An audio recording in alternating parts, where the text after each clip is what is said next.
Do you hear that? Oh, how can it not be? It's ridiculous. It's like, it's obvious where you want to spend your time then. I mean, come on. Everything Kody Brown had built came crashing down in the most humiliating way imaginable. A judge has permanently banished him from Coyote Pass, stripping him of the one dream he clung to as proof of his so-called leadership. The ruling didn't just shake the Sister Wives universe, it shattered the very foundation of Kody's identity. Imagine it. The man who once paraded himself as the patriarch, the mastermind, the visionary, suddenly reduced to nothing more than a name written into a court order, excluded forever from the land he promised would unify his family. The sound of the judge's gavel didn't just echo inside the courtroom. It reverberated like a thunderclap across every fan who ever questioned Kody's choices. And yet, the most shocking part isn't just the ruling itself. It's the truth behind it. The weeks of courtroom tension, the testimonies soaked in years of suppressed anger, and the secrets dragged out into the harsh light of day. Coyote Pass was never supposed to end this way. For Kody, it was his grand finale, the legacy he would leave behind. When the family uprooted their lives and landed in Flagstaff, Arizona, he painted a picture so vivid that even skeptics dared to believe it. He stood on the barren desert, arms stretched wide, boasting about the forever home that would rise from the dust. Each wife, each child, would have a piece of the dream. Christine would finally feel secure. Janelle would cultivate her long-imagined garden. Meri would be reassured she wasn't forgotten. And Robyn, Kody's favorite, his constant priority, would of course get the biggest, most stable home for her children. His words dripped with promises of equality and unity. But behind that performance, the rot had already begun. While he preached loyalty, he guarded secret accounts. While he preached fairness, he funneled resources in one direction. Years passed, and nothing grew from the empty soil of Coyote Pass. No foundations, no walls, just the withering trust of his wives. What rose instead was resentment, thicker and taller than any house he had promised. Christine was the first to publicly call it what it was, a hollow fantasy. She told the world and Kody to his face that she no longer believed him. Each time she had asked about progress, he had evaded, distracted, or given her empty words. The land was never about building homes, it was about building chains. And Christine, after years of pleading and waiting, was ready to break free. Janelle, long considered the most patient, the one who always backed Kody, finally admitted that she too had reached the end of her endurance. She had invested money, sacrificed comfort, and placed her faith in him, only to realize she had been underwriting someone else's luxury. Discovering that funds had gone to pay for Robyn's mansion, while Coyote Pass lay untouched, was the final betrayal. By the time this battle made it to the courtroom, emotions were sharper than the Arizona sun. Christine and Janelle walked in, side by side, no longer wives in waiting, but women on a mission. The air was heavy with anticipation. Reporters leaned forward, pens ready. Observers held their breath as if they were about to watch the final act of a tragedy they had long anticipated. Christine and Janelle's attorneys spread files and receipts across their tables like weapons prepared for war. Across from them sat Kody and Robyn, stiff in their seats, visibly rattled but desperate to keep up a facade of strength. The tension was cinematic, except this wasn't television. This was raw, unscripted reality. When the judge entered, the silence was suffocating. Christine rose to speak first, her voice steady but charged with years of suppressed rage. "When we bought Coyote Pass," she said, every syllable carrying the weight of broken vows, "it was meant for all of us. We poured in our money, our effort, our hope." But Kody twisted those vows into lies. He poured everything into Robyn's comfort while telling us to wait. The room stirred, gasps rising as her words cracked open wounds everyone had suspected, but never heard aloud in such raw honesty. Christine wasn't just testifying, she was exercising years of betrayal in front of everyone, recalling nights of begging for clarity, for honesty, for even a shred of love, and receiving nothing but excuses and manipulation in return. Then came Janelle. If Christine was the fiery heart, Janelle was the iron backbone. She spoke calmly but with devastating precision. She laid down financial records like daggers, each one cutting deeper into the illusion Kody had spun. She showed how every wife contributed, how every dollar was meant to go toward a shared dream, and how those funds instead found their way into Robyn's mortgage. Her words were stripped of sentiment, but they were even more brutal in their clarity. "I invested in this family," she told the court, her eyes never leaving Kody's, "and all I bought was someone else's comfort while my children were left with nothing." The whispers in the courtroom turned into a roar of disbelief. For years, fans had whispered about favoritism. Now it was written in black and white, undeniable. When Kody finally took the stand, he was a shadow of his former swaggering self. He tried to cling to his old rhetoric, insisting everything he had done was for the good of the family. He argued that Robyn's children needed stability first, and that Coyote Pass was always the long-term goal. But when the judge pressed him, why, after years, had nothing been built? Why had his other wives been left waiting while Robyn lived in comfort? His answers faltered. Anger seeped through his voice as he raised it, declaring, "I am the head of this family. I make the decisions that are best for everyone." The courtroom didn't hear confidence. They heard domination. Christine and Janelle's lawyers seized on his words immediately, cutting through his bluster with a single line, "Leadership without equity is nothing more than control." The audience nodded. Even the judge leaned forward, unimpressed. Robyn tried to add her tears to the defense, but the judge silenced her with a single, cutting remark. "This court hears facts, not feelings." In that instant, even Robyn's sobs seemed powerless. This wasn't about pity. This was about truth. And the truth was damning. And then, the judgment came. The room stilled, the kind of silence that comes just before an earthquake. Christine and Janelle clutched each other's hands. Kody turned pale, his arrogance slipping like sand through his fingers.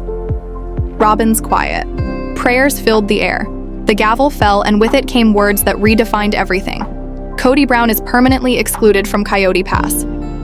The courtroom erupted, gasps, murmurs, even a few cheers breaking the air.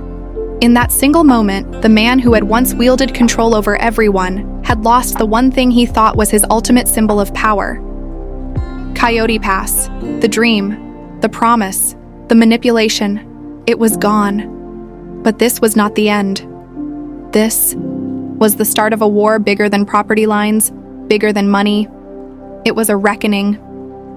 Christine and Janelle weren't just reclaiming their dignity, they were rewriting the story of what it meant to live under Kody's rule. And for Kody, the man who once demanded loyalty from everyone, this ruling wasn't just a legal defeat. It was the collapse of the empire he had built on lies. Lies. Communicating with me, loving me. And negotiating with you. Yes, and respecting herself, okay? Everything Kody Brown built was unraveling in front of the world. The courtroom grew tense as the shocking timeline of missing money came to light. Funds that were supposed to be saved for the family suddenly vanished, only to reappear as payments on Robyn's mortgage. Calmly but firmly, Janelle explained each transaction, laying out the truth for everyone to see. "We trusted Kody to handle our money fairly. We believed it was for Coyote Pass. Instead, he used it for Robyn's home, without our consent. That was never the plan." Her words cut through the silence like steel. It was no longer rumor or speculation. It was proof, evidence on paper that could not be denied. The judge leaned forward, finally asking the question that was on everyone's mind. "Mr. Brown, why were family funds sent to one wife's home while the others were left with nothing?" Kody fumbled, his voice cracking. He tried to talk about Robyn's children needing stability, about delays and disruptions, but every excuse only strengthened Christine and Janelle's case. Their attorneys pounced, calling it favoritism, control, and financial betrayal. Kody grew more defensive, insisting he always planned to develop Coyote Pass, but the judge wasn't convinced. When asked why no permits had ever been filed for construction, Kody said the family wasn't ready. When questioned about why Robyn's mortgage took priority, he raised his voice, declaring himself the head of the family with the right to decide. But the courtroom wasn't buying it. Rage couldn't erase the paper trail, and those documents told a different story than Kody ever had. The breaking point came when Christine's attorney revealed a text exchange between her and Kody. In it, Christine begged to know when her house would finally be built. Kody coldly replied, "It's not your turn yet. Be patient." The lawyer's voice rang out, "How is it not her turn when she invested the same, if not more, than Robyn?" Kody's only defense was to call Christine unstable, and the entire courtroom gasped. The attorney's response hit like a hammer. So this wasn't about fairness. It was about punishment. For the first time, Kody looked trapped, cornered by his own words. Robyn, who had been silent up until then, burst into tears. She begged the court to see that Kody was only trying to protect the family, claiming Christine and Janelle were twisting the truth and painting her as the villain. But instead of sympathy, her tears brought frustration. Christine's voice cut across the room, sharp and unshakable. "This isn't about tears. This is about truth." The judge nodded in agreement, reminding everyone that evidence, not emotions, would decide the case. Whispers and gasps filled the courtroom as the tide turned completely against Kody and Robyn. For years, the family and the fans had suspected favoritism, and now the proof was undeniable. The children sat in shock, realizing the promises of homes had been replaced by lies. For the first time, Christine and Janelle were truly being heard. Their sacrifices, their pain, their years of silence, all of it was being justified right there in the courtroom. Their attorney ended with powerful words. "This is not simply a property dispute. This is about broken promises, about a man who exploited trust, about women who gave everything and received nothing." Kody's defense team tried desperately to salvage his image, claiming it was all a misunderstanding, but the damage was already irreversible. The evidence was overwhelming, and the court could see through every excuse. The judge called a recess, but by then it was clear. Christine and Janelle hadn't just presented their case, they had destroyed Kody's credibility. The man once, seen as a father figure and leader of a massive family, was now exposed as a manipulator who preached unity but practiced control. The gavel's echo made one thing certain. This was no longer just a family feud. It was a landmark battle that would forever define Coyote Pass and Kody Brown's legacy. As the trial continued, it became clear Kody's only hope rested on one person, Robyn. His last defender, his so-called soulmate. The woman for whom he built a mansion while the others were left waiting. If anyone could soften the judge's view, it was her. But in court, emotions rarely outweigh the truth. When Robyn finally took the stand, her shaky voice and trembling hands revealed the pressure she was under. She swore she believed Kody always intended to build at Coyote Pass, blaming delays on financial losses and family disputes. For a brief moment, some in the courtroom almost felt sorry for her. But then Christine's attorney rose with a stack of documents, and everything shifted. "Mrs. Brown," he said, "you claim Kody acted in the family's best interest. Can you explain why, over the past 5 years, more than $400,000 of family funds went into your mortgage, while Christine and Janelle got nothing?" Robyn froze. Her fingers clutched a tissue as she stammered, I didn't know the amounts. I thought it was all agreed upon." The lawyer pressed harder. "So, you never questioned why your home was being paid for with money Christine and Janelle sacrificed?" Robyn looked at Kody for help, but he refused to meet her eyes. The room buzzed with whispers. Christine leaned forward, her voice loud and clear. "Of course she knew. We all knew something was wrong. Every time I asked about my house, Kody told me to wait while Robyn's mortgage was being paid." The judge banged the gavel for silence, but the damage was already done. Robyn's tears, once her shield, had lost their power. As her testimony collapsed, Christine's words rang through the room like thunder. "This isn't about tears, it's about truth."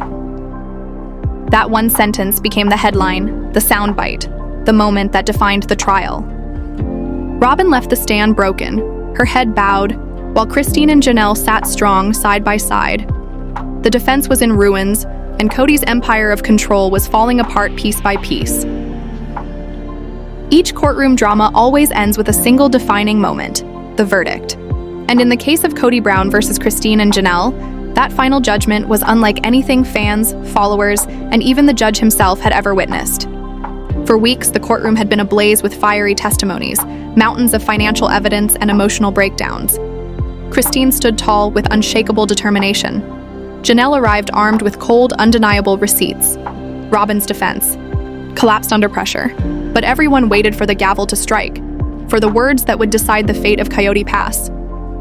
No one, however, was prepared for just how devastating that verdict would be.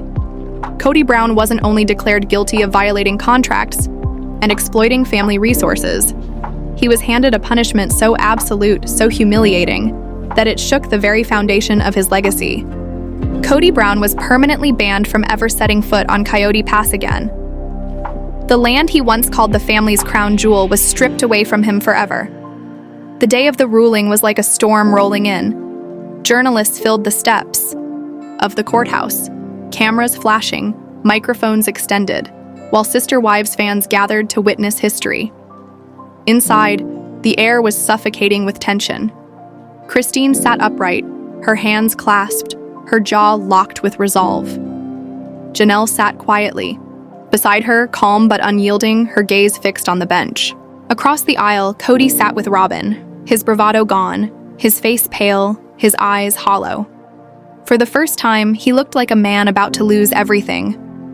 When the judge entered, robes flowing and gavel in hand, silence fell so deep that every cough, every shuffled footstep echoed like thunder. The anticipation was unbearable. Finally, after a long pause, the judge began to speak. He declared that the court had carefully reviewed every financial record, every property document, and every testimony. What was meant to be a symbol of family, unity had instead become a weapon of manipulation and control. Promises had been broken, agreements betrayed, and trust shattered. Gasps spread through the courtroom like wildfire. For Christine and Janelle, it was vindication. For Kody, it was devastation. The judge continued, outlining each damning fact. Family funds had been used to pay off Robyn's mortgage, while no equal investment was made for Christine or Janelle. Promised construction permits for Coyote Pass were never even submitted. Most shocking of all, documents revealed Kody's secret attempt to transfer ownership of Coyote Pass into his and Robyn's names, without Christine's or Janelle's consent. Each revelation struck like a blade, cutting away what little credibility Kody had left. He sat frozen, eyes fixed on the table, unable to lift his head. Robyn squeezed his hand, tears streaming, but no amount of weeping could alter the truth written in black and white. And then came the ruling that no one expected. The judge declared in a clear, commanding voice that Kody Brown was permanently barred from entering, living on, or accessing Coyote Pass in any form. Legal ownership and majority rights were officially granted to Christine and Janelle.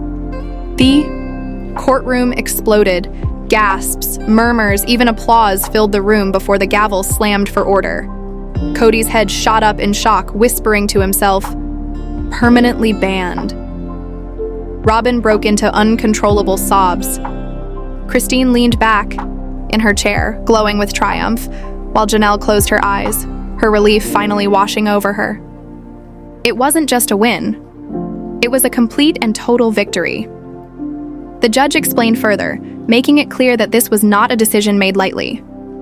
Kody had proven through favoritism, mismanagement, and manipulation that he could not be trusted with communal property.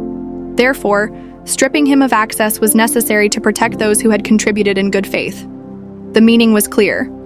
Kody had betrayed his family, and now he would live with the consequences. Christine later told reporters it felt like years of frustration and broken promises had finally been lifted off her shoulders. Inside the courtroom, her smile said everything. When asked if she wished to speak, Christine rose with strength and declared, "This land was never about control. It was about family, and I'm grateful the court has recognized that truth." The room erupted in applause, admiration pouring in for her bravery. Christine had gone from being silenced in her marriage to standing as the undeniable victor in court. Janelle, ever the quiet force, did not gloat. She simply nodded, supporting Christine's words with her steady presence. Later, she humbly explained, "This wasn't about winning, it was about fairness. And today, we finally got it." Her calm dignity only made the victory more powerful. Together, Christine and Janelle looked unstoppable, two women who had refused to back down and had finally reshaped their future. Kody, meanwhile, came undone. He slammed his fists against the table, shouting at his attorney, growling at Robyn, his face twisted with rage. When given the chance to respond, he erupted. "This is not justice. This is betrayal. I built this family, I sacrificed, and now you strip me of everything." The judge's gavel struck with thunder. "Mr. Brown, sit down." His outburst only confirmed what Christine and Janelle had argued all along, that Kody had always seen the family's resources as his own, that equality was never his priority. As news of the ruling spread outside the courthouse, the world reacted instantly. Headlines screamed, "Kody Brown banned for life from Coyote Pass." Social media exploded with hashtags like "Shock Justice for Christine," "Shock Coyote Pass Victory," and "Kody Banned Forever." Fans called it poetic justice. Others said it was the moment they had waited for since season 1. Memes, videos, and commentary flooded the internet. Talk shows dissected it. Podcasts broke it down. For many, it was more than a family scandal. It was a cultural moment of accountability. Christine and Janelle were celebrated as heroes, not just for themselves, but for women everywhere who had been ignored or manipulated. For Christine, this was freedom. She told interviewers, "For years, I felt trapped in a dream that wasn't mine. Today, I feel free. Coyote Pass isn't Kody's anymore. It's our future." Fans hailed her as Queen Christine, the woman who defied Kody's control and won. For Janelle, the moment was quieter but just as impactful. She was the rock of the case, her evidence sealing Kody's fate. She told friends she dreamed of building her home on Coyote Pass, a place where her children and grandchildren could gather without broken promises hanging over them. Unlike Kody's hollow plans, her vision felt real, achievable, and filled with love. Kody, however, left the courthouse a broken man. Reporters swarmed him, cameras flashing as he stormed out, his face red with fury, fists clenched, refusing to speak. The once proud patriarch, who had spent years preaching unity and family values, now walked out as an exile. His dream had turned into a nightmare, his legacy reduced to humiliation. At home, sources say he raged against Christine, Janelle, even Robyn, blaming everyone but himself. But the truth was unavoidable. Kody's empire had collapsed, and no one remained to defend it. Robyn, too, was shattered. Once believing she had joined a family, she now stood branded as the symbol of favoritism. Her courtroom tears, mocked online, became memes. Public opinion was merciless. Even her children faced harsh scrutiny. The mansion that had once felt like security now carried the weight of scandal. On interviews, Robyn cried that she never wanted special treatment, but equality had finally been delivered, just not in her favor. As for Christine and Janelle, their victory went beyond land. It was about reclaiming their voices, their dignity, their future. Together, they promised that Coyote Pass would become what it was always meant to be, not a symbol of control, but a place of healing and family. Whether it becomes a retreat, a sustainable home, or a family compound, one thing was certain: Coyote Pass was finally in the right hands. And for Kody Brown, the man who once boasted that Coyote Pass would be his crowning achievement, the ruling etched his downfall into history. Mr. Kody Brown is hereby permanently barred from entering Coyote Pass. Those words weren't just legal, they were symbolic. The patriarch had become the exile. His empire of domination was gone, replaced by the strength of two women who refused to stay silent. The dream he had promised was reborn, not as his legacy, but as Christine and Janelle's triumph. And the world will never forget the day the gavel fell, declaring, "Kody Brown, forever banned from Coyote Pass."